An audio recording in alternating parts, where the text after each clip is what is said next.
Arizona State University welcomes 3,500 Indigenous students from Arizona and across the nation. It serves one of the largest populations of Indigenous students among U.S. colleges and universities. We created a sense of place for tribal nations to create futures of their own making through community outreach and research, taught by world-class Indigenous faculty where they see a reflection of themselves and their experiences.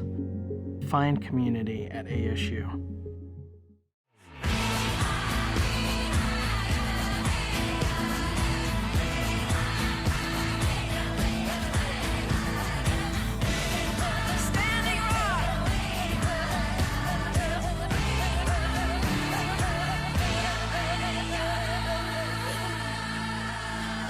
This is Indian Country Today.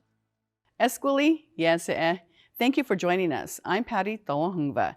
Here are the headlines from Indian Country Today.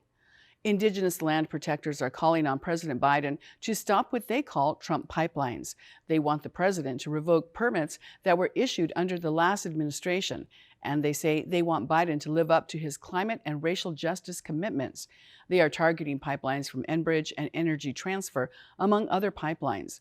Winona LaDuke, the executive director of Honor the Earth, spoke to reporters on Friday, saying her group is asking the federal government to intervene on behalf of First Nations Indigenous people. She says they have human rights that are being violated. Land defenders and water protectors are camped out along the pipeline route, and LaDuke says they will keep up the pressure to protect the rivers. Secretary of the Interior Deb Haaland says she and the Biden-Harris administration have a responsibility to bring the boarding school trauma to light. She wrote an opinion piece for the Washington Post after learning about the discovery of the remains of 215 Indigenous children at a former residential school in Canada. Secretary Haaland says many Americans may be alarmed to learn that the U.S. also has a history of taking Native children from their families in an effort to assimilate the children and take away their Native identity. She shared her own experience, saying she's a product of these horrific assimilation policies. Today, she says Native people deserve a federal government that works to promote tribal language, culture, and mental health. She ended by saying this administration is obligated to living up to its trust responsibility, and that requires all Americans to listen and learn. A part of a carousel at a park in Colorado is being removed because it has a racist carving. Recently, a woman was riding the carousel with her 8-year-old niece when she noticed the horse in front of her. She says she was shocked when she realized what she was looking at was an image of a decapitated head of a Native American. KMGH reports the carousel was made in the 1920s. It was purchased by the city of Thornton and moved to Carpenter Park in 2013. Leela Puyer is an Indigenous rights advocate who lives in Thornton. Puyer is Oglala Lakota. She says the image of the decapitated Indian head reminds her of a violent time in Colorado's history. Colorado is a place where the Sand Creek Massacre happened. And it was one of the, worst massacres against Native people. And at the end of it, the cavalrymen that perpetrated it walked down what is now 16th Street Mall in Denver with Native heads on spikes. Hours after the city was made aware of the carousel's insensitive image, the horse was taken down.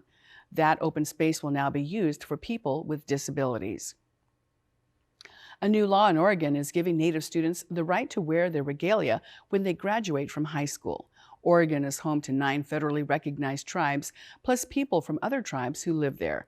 According to the Oregon Department of Education, in this last school year, there were more than 7,000 American Indian and Alaska Native students enrolled.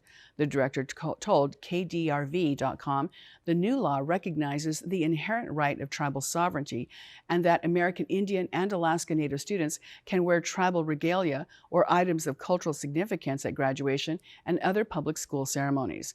This includes eagle feathers, cedar, beaded caps, tribal insignias, and stoles. The director went on to say that graduation is a time to honor accomplishments, and this law extends that celebration by being culturally inclusive. An activist group is providing food aid to Brazil's hardest-hit indigenous community. This effort comes after the coronavirus pandemic saw tourism dry up and unemployment rise. The indigenous community was able to support itself with sales of their crafts to tourists and hunting and fishing in nearby reserves. Poverty and hunger have been on a steady rise in the country. Franquilino Caray, an indigenous leader, says it's hard to keep the community fed. Nowadays, we can't hunt and fish, and there are no more wild fruits. In the past, we could survive from it, but now everything is more difficult. The G10 Favela, an organization formed by the 10 largest shanty towns in Brazil, stepped in to help out. It brings in a monthly food kit of basics for tribal members. The group plans on keeping families fed until tourists return to buy the art the people make. And those are the headlines from Indian Country today. I'm Patty Thalahungva. A rancher in North Dakota uses horses for healing. We'll hear from him, plus learn about a new documentary that shows how Pacific Islanders are transforming higher education.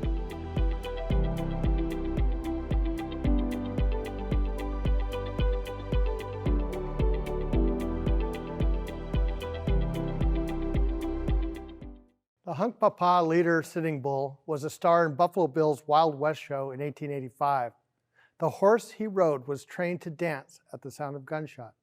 In 1890, the Hunkpapa Leader Sitting Bull was killed outside his cabin by Indian agents. Legend has it that the horse danced and fell to the ground when Sitting Bull was assassinated. The legacy of Sitting Bull's horses lives on today. Jon Eagle Sr. has made it his life's work to bring healing through horses. Becoming one with the spirit of the horse is the business Jon and his family started for breeding and equine therapy. Welcome, Jon. Hey, I'm Petawashte. Good day. Let's start with the story of Sitting Bull and his horses. Sure. So the horse you're referencing was a gift from Buffalo Bill Cody. And it was a white horse that they said when you shot pistol into air, that horse would dance. And people don't realize that Sitting Bull actually had more than one name. So that unfortunate day, that unfortunate event, when he was killed, they said as the shooting started, that horse danced. So the people named him Tashunkaska, his white horse. So I actually have an uncle by the name of Brian Swiftcloud, who's a descendant of Lala One Bull, who actually carries that name today. His white horse in honor and memory of Sitting Bull and that horse that Buffalo Bill gave him. I want to talk about your program and your work with equine therapy. How does that work? So when you think about Lakota people, you know, we've been studying our trauma, you know, for decades now, trying to understand the social conditions that we live in. And you know, we talk about the Indian Wars, we can talk about the forced assimilation, about the boarding schools and failed U.S. Indian federal policy. But what we seem to have forgotten was how traumatic the loss of the horse was.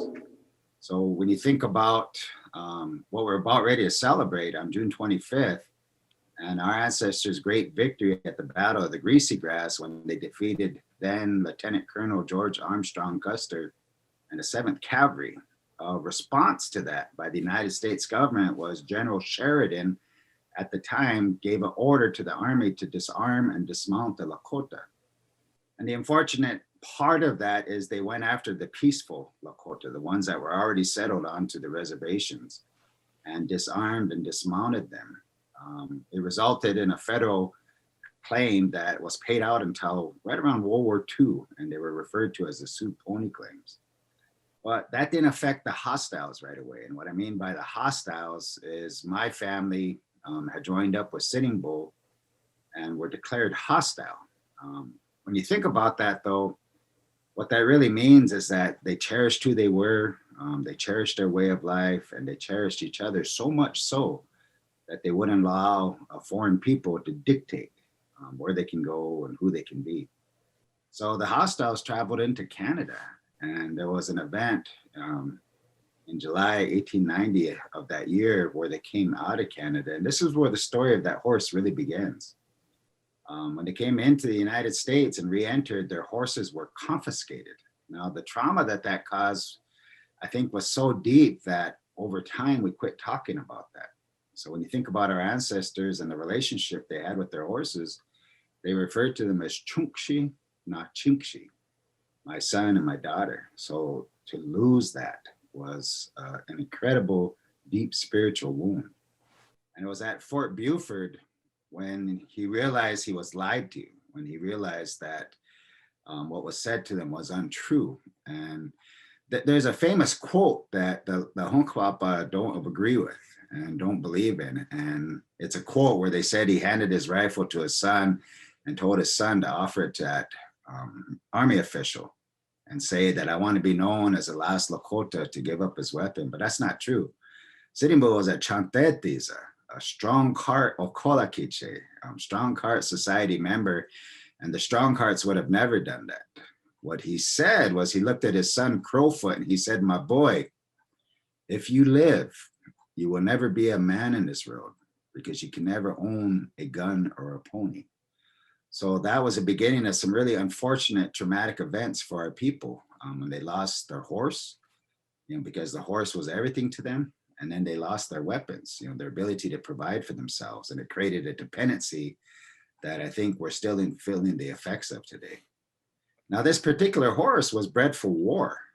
And now let's fast forward to the early 1900s and Theodore Roosevelt, as he came out into our country and admired the land and wanted to create the national park systems. When they created Theodore Roosevelt National Park, they inadvertently fenced this horse into that park. There was a man, a French aristocrat, who actually admired the story of Sitting Bull. He admired the story of the Hunkpapa. So when those horses were confiscated, he purchased 250 head of those horses with the intentions of breeding them up, breeding them to thoroughbreds so that he could have a taller horse, but that horse that would still have the stamina and the intelligence of that Indian pony. Ranchers within the area were studying that. They were studying the herd stallions. They were keeping track of the herd, the bands of mares. They were keeping track of the foals, so that in the 70s, when Castle McLaughlin, a PhD level anthropologist, was hired by the national park to study their practices, not only in herd management, but the removal of the horses, stumbled upon that story through interviews, that particular horse that was in that park was descendants of those confiscated from Sitting Bull and the Hunkpapa. When you think about their story is our story. And if out of all the breeds of horses in this world, I really honestly believe and feel in my heart that this particular breed of horse deserves a chance at life. And a couple of years ago, our family repatriated the first of many horses since then. But it took them 138 years to get home. And it's bringing about a healing amongst the Hunkpapa that today is really difficult to put into words. So I really appreciate the question because it gives me this opportunity to share that history. What you think of just the idea of dismount and how devastating that is. Yet at the same time, I wonder, so many of our indigenous people are horse people. How do we balance those two ideas?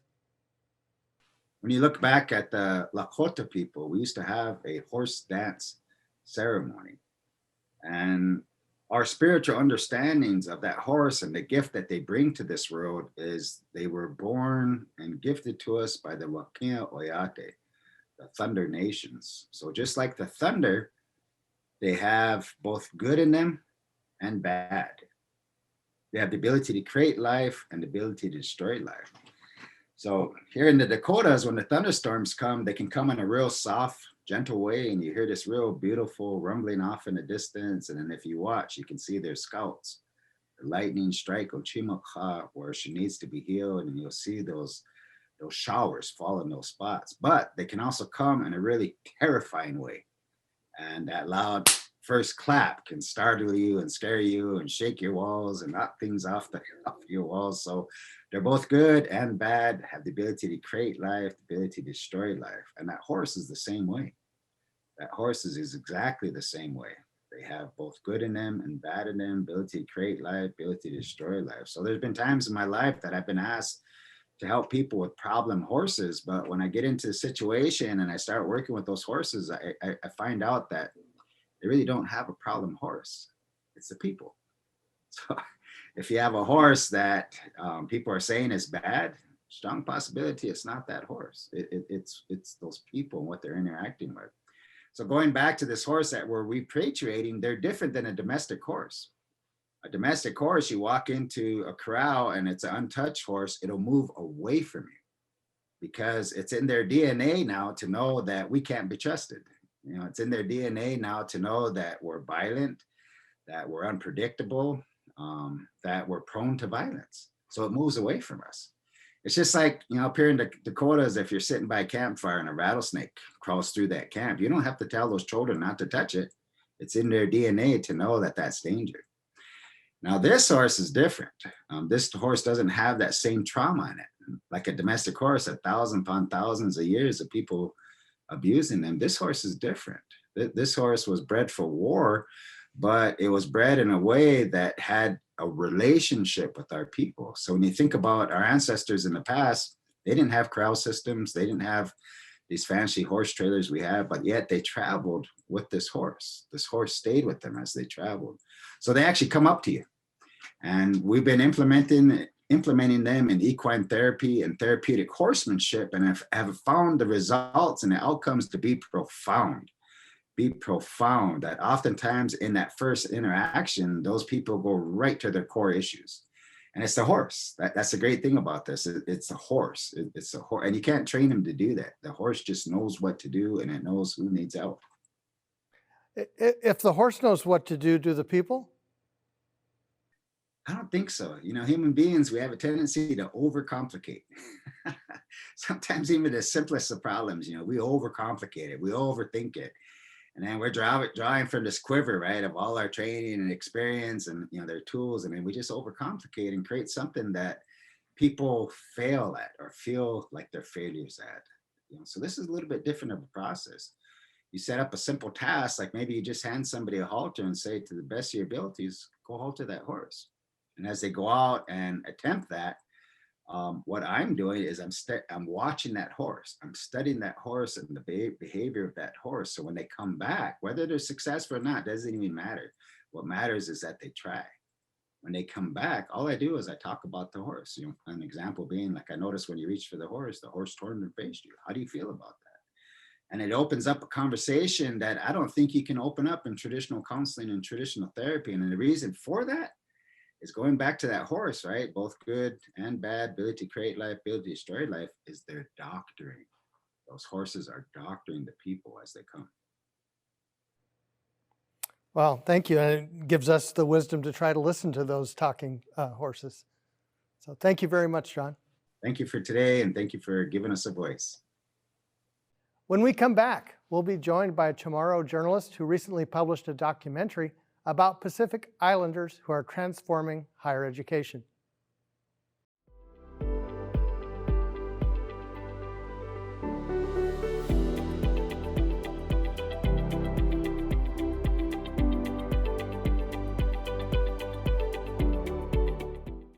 Many are familiar with key fields in academia like Native American studies or ethnic studies.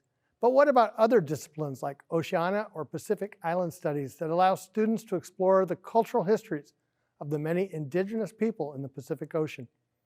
Thomas Manglona just finished a 41-minute documentary titled The Ocean is the School, Pacific Islanders Transforming Higher Ed.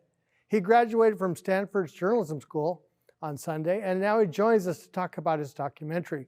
Congratulations and welcome, Thomas. Thank you so much. It's such a pleasure to be here. Thanks for having me on.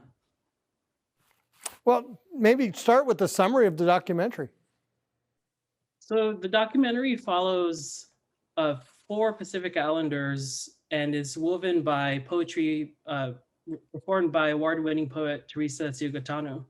It tells the different stories about critical Pacific Island and Oceania studies and how it came to be along the Western United States. I visited 3 different places in Utah, in Washington, and in California to interview different students, professors, and experts about their motivations to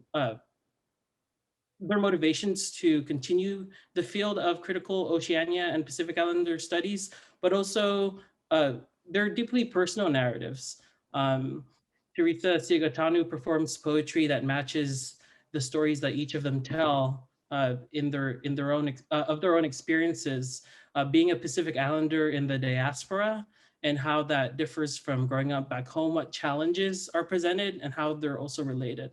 Another big theme of the documentary is how important ocean and water is to Pacifica people.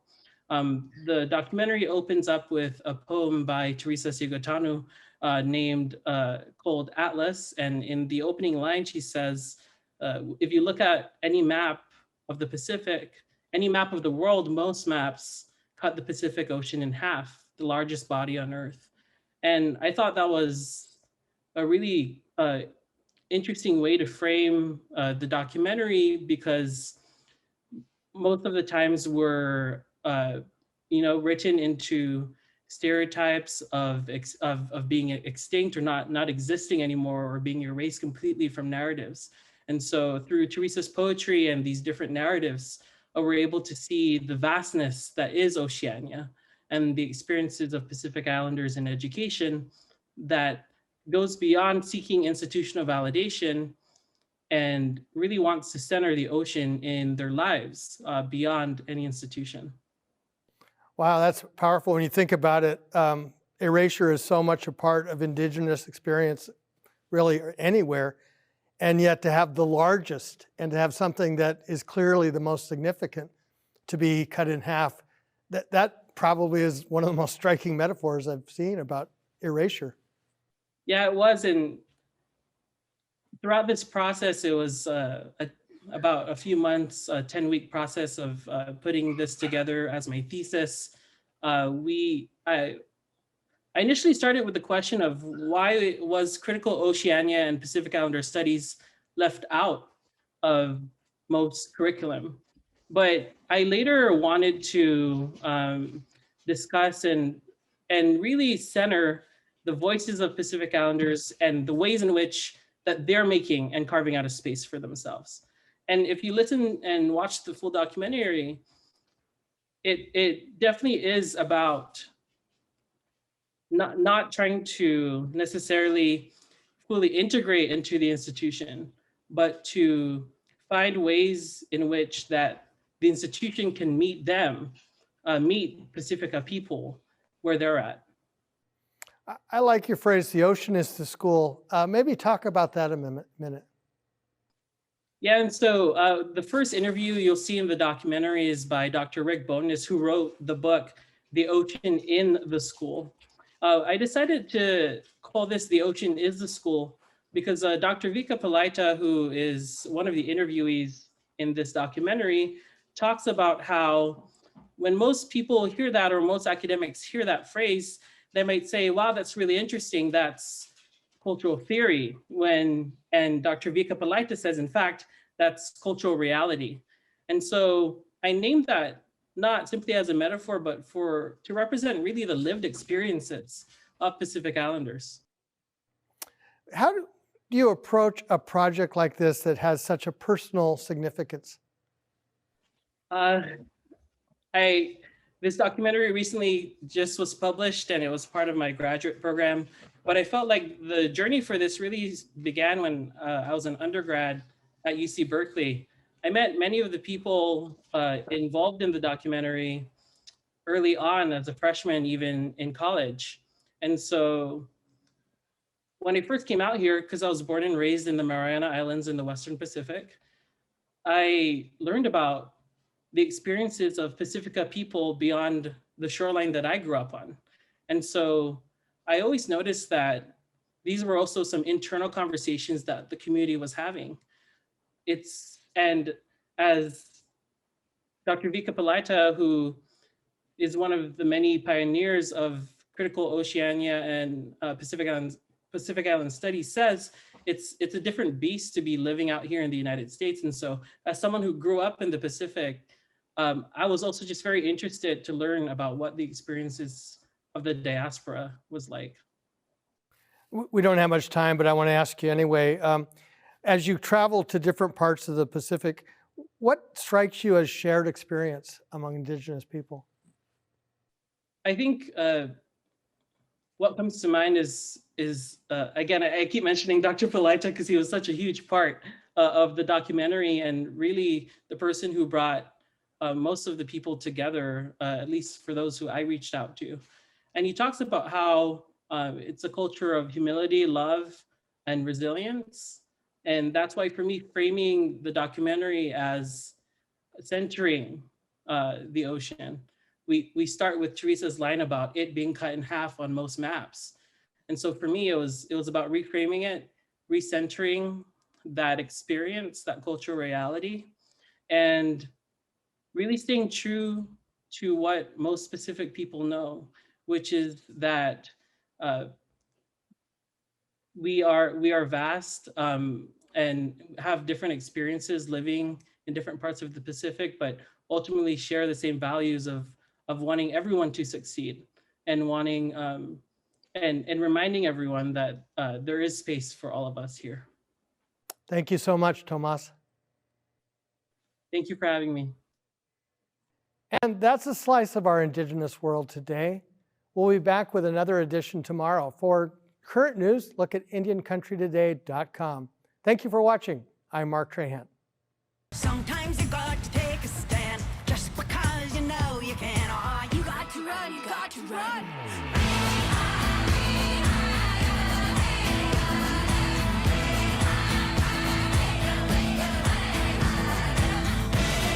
Standing